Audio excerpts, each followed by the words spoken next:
বলি একটা কথা বলি, একদম মনের কান দিয়ে শুনবেন। জান্নাতে যাওয়া সবার স্বপ্ন।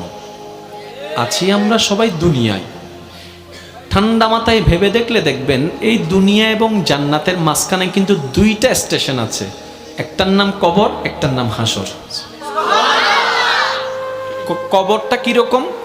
আমাদের দুশমনরা না, আপন জনেরাই কিন্তু খনন করবে, আপন জনেরাই কিন্তু লাশটা রাখবে, আবার আপন জনেরাই কিন্তু ওই দেহটার উপরে বাঁশ বিছিয়ে মাটি চাপা দিবে, চতুর্দিক থেকে অন্ধকার করে ফেলবে।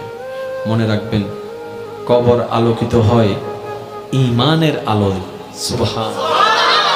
আর হাসর আলোকিত হবে আল্লাহর রহমতের সাথে আপনার আমলের আলোয়, সুবহানাল্লাহ।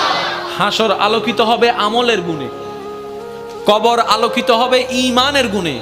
আর ঈমানটা কানে থাকে না, মনে থাকে।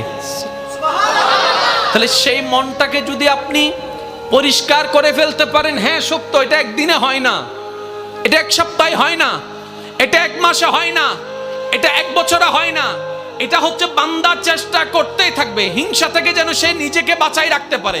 মন চাচ্ছে অন্যের বদনাম করতে, সে জিহ্বাকে কামড় দিয়ে রাখবে।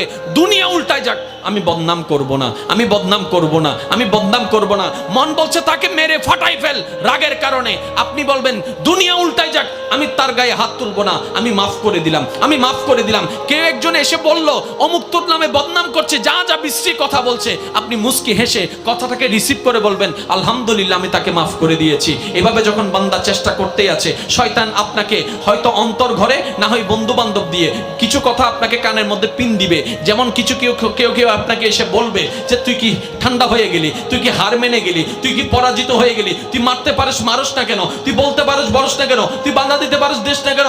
আপনি বলবেন দুনিয়াকে খুশি করার আমার দরকার নাই। ডাক্তার হতে আল্লাহ